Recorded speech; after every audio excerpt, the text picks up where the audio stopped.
Je vais commencer par une phrase qui pourrait paraître un tout petit peu négative. Je suis optimiste de caractère. Probablement, je vais conclure par une note optimiste. Mais en écoutant un tout petit peu les intervenants, ça m'a rappelé une bonne dizaine d'années un ami français qui m'avait dit une fois: c'est quoi ce pays message dont vous vantez, Joe, au Liban? Tous les 5-7 ans, vous vous entretuez. Mais c'est quel genre de message que vous êtes en train d'envoyer de par le monde? Je pense que c'est une chose qui m'a poussé à réfléchir. Et je sens que on est tous tombés dans le piège au cours des années, plutôt des décennies, depuis que la guerre civile était finie. On est tous tombés dans le piège d'essayer de trouver des solutions aux symptômes des problèmes auxquels nous faisions face. Et finalement, on est arrivé à la conclusion au sein de l'association dans laquelle je suis secrétaire général, qui s'appelle Ittihadiyoun, qui veut dire unioniste en arabe, ou fédéraliste, comme vous le souhaitez.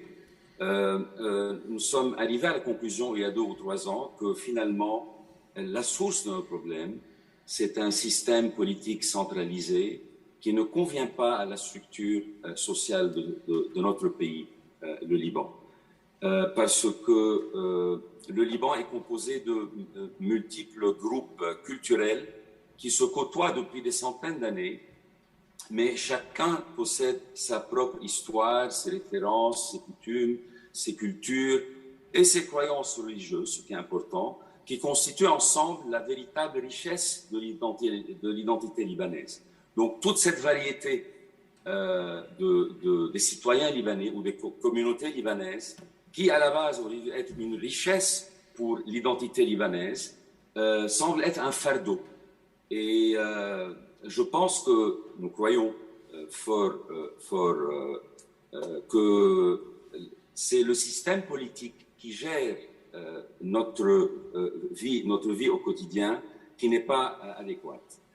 Parce que le concept de patriotisme ou le roman national au Liban diffère selon la perspective chrétienne, druze, sunnite ou chiite. Mais le Liban reste certainement l'unique et ultime patrie pour tous ces groupes-là. L'accord de Taïf en 90 aurait dû marquer le début d'une nouvelle ère dans le pays. Mais il s'est transformé en un fardeau pour tous les groupes ou communautés qui composent le Liban. Parce que l'injustice ressentie par les groupes musulmans, et à raison, et légitimée par la constitution de la Première République, s'est abattue sur tous les groupes libanais. Il ne faut pas oublier que nos problèmes n'ont pas commencé avec Taïf. Si on remonte un tout petit peu dans l'histoire, Taïf n'est qu'une variante de 1943 qui, elle-même, cette constitution de 1943, était une variante de 1926. Parce qu'en 1926, en 1920, les Français nous avaient aidés à mettre en place le Grand Liban et on a mis en place un pays qui était multiculturel, mais ceux qui se sentaient sortis victorieux de ce qui s'était passé après la Première Guerre mondiale, c'était les chrétiens et les maronites en particulier. Donc, en 1920, on a mis en place un pays qui était formé de à peu près 55 ou 56% de chrétiens, 20% de sunnites, 17% de chiites et 7% de druzes. Donc, c'est un pays multiculturel. Malheureusement, les Français nous ont prêté leur Troisième République et on a rédigé une république non seulement centralisée, mais à régime présidentiel et qui était aux mains des chrétiens, des maronites en particulier. Ceci devait déplaire aux autres communautés et à raison. C'est pour cela que de 1943 à 1975, c'était la période où l'influence chrétienne était le plus en vue, mais les Libanais qui appartenaient aux autres communautés n'étaient pas très en accord avec ça. Et je répète, à raison. C'est pour cela qu'on a eu 1958, une guerre civile, il y a eu 5000 morts. 1969, l'accord du Caire qui a été imposé à l'État libanais, qui était obligé de céder une partie de sa souveraineté sur une partie du Sud-Liban pour permettre aux Palestiniens d'attaquer Israël. 1973, un clash entre l'armée libanaise et les Palestiniens, qui étaient secondés par des Libanais, puis malheureusement notre guerre civile de 75 à 90.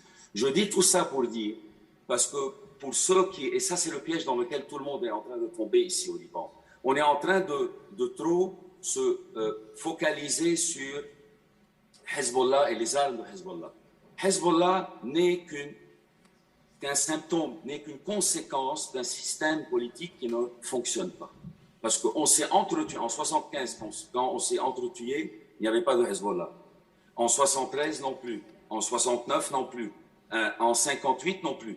Donc, il faut regarder la source. La source, c'est un système politique centralisé, je tiens à me répéter. Donc, l'injustice qui était ressentie par les groupes musulmans avec la première constitution, et à raison, s'est abattue sur tous les groupes libanais. Donc, la communauté chrétienne considère que la constitution de Taïf l'a dépouillée de ses privilèges. Et elle se sent depuis 90 marginalisée. La communauté sunnite, qui appelle en gros à appliquer les dispositions de la Constitution avant de discuter de son amendement, réalise que, avec nous tous, que le pouvoir exécutif est, selon cette Constitution, dilué entre tous les ministres qui composent le gouvernement et n'est pas réservé au Premier ministre sunnite. Donc, contrairement à ce que c'est un piège dans lequel, je pense, la communauté sunnite est tombée en pensant que Taïf leur a donné au Premier ministre sunnite le pouvoir. En fait, le pouvoir exécutif est complètement dilué au sein du gouvernement. La communauté chiite a toujours déclaré qu'elle se sentait exclue du pouvoir exécutif depuis Taïf, ce qu'elle rejette et exerce sa force pour le changer. Et quant à la communauté druze, personne n'en parle, qui représente une composante historique et essentielle de l'identité libanaise. Elle n'a jamais été accordée suffisamment d'importance dans aucune des constitutions ou dans ses amendements. Je dis tout ça pour dire que l'identité libanaise est influencée par une culture druze. Les Druzes, il ne faut pas oublier, ont influencé le Liban ou le Mont Liban pendant 300 ans. Puis, c'était le tour des chrétiens, puis les sunnites, puis les chiites. Donc, l'accord de Taïf, ou la constitution dans laquelle nous vivons aujourd'hui, parrainée au niveau international, qui avait réussi à mettre fin à la guerre civile, a semé les graines d'une instabilité persistante en consolidant un système politique centralisé couplé à une démocratie consensuelle. Cela s'est traduit par une fédération de dirigeants politiques et non une fédération de communautés, une fédération de dirigeants politiques qui représentent leur groupe religieux et qui ont transformé le système en une horrible vétocratie sectaire, ce qui a exagéré et exacerbé la corruption sans impunité ni possibilité de réforme. Donc, si on analyse la réalité libanaise, on s'aperçoit que nous sommes en train de vivre une fédération déguisée, non déclarée. Il n'y a pas un pays au monde dont la constitution est centralisée, où les citoyens se marient de 18 façons différentes et divorcent de 18 façons différentes. Ça n'existe pas dans un pays centralisé. Nous avons 4 lois pour l'héritage. Les sunnites, les chiites, les druzes et les chrétiens ont leurs lois propres à eux pour l'héritage. Il n'y a pas un pays centralisé dans le monde. Et écoutez, il faut qu'on soit francs les uns avec les autres. On n'a plus le luxe du temps et il ne faut plus qu'on au contraire, pour qu'on puisse vivre ensemble, il faut qu'on se dise les réalités, qu'on se partage nos angoisses. Ça, c'est le plus important. Il y a des communautés au Liban qui peuvent épouser une femme, d'autres communautés au Liban qui peuvent épouser 4. Tant mieux, mais ça n'existe pas dans un pays centralisé. C'est une fédération chaotique, non déguisée. Vous savez que dans de nombreuses régions au Liban, pour ceux qui vivent au Liban le savent, les autorités locales promulguent des décrets qui réfutent la Constitution ou contredisent les lois de l'autorité centrale. On a eu 2 exemples, ou un exemple récemment, ce qui s'est passé à Saïda. La municipalité de Saïda, parce que les gens de Saïda sont très conservateurs, si à 80% ils ne veulent pas qu'il y ait des femmes qui portent des bikinis, descendent à la plage, c'est leur droit. Il faut pas les forcer. Il ne faut pas forcer les gens à être comme nous.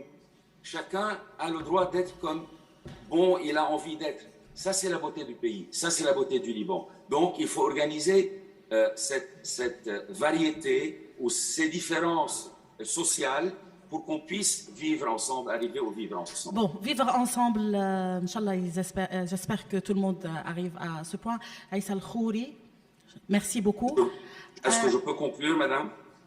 30 secondes. D'accord. Écoutez, le système fédéral n'est pas un objectif. Le système fédéral, c'est un moyen pour qu'on puisse vivre ensemble. Je suis vraiment désolé quand j'entends certains qui confondent fédéralisme et partition. Dans le monde, il y a 26 pays à régime fédéraliste. Il n'y a aucun qui soit, et ce sont des pays prospères, comme la Suisse, la Belgique, l'Allemagne, le Canada, les États-Unis, les Émirats arabes unis. Donc, il faut qu'on réalise que si on met en place un système fédératif qui permet aux communautés de pouvoir s'exercer d'elles-mêmes sans s'imposer sur les autres communautés, on pourra à ce moment-là vivre ensemble.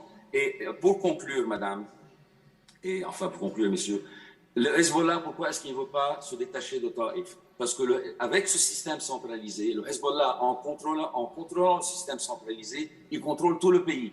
Donc, certainement qu'il ne veut pas changer de système centralisé pour décentraliser le pouvoir. Merci.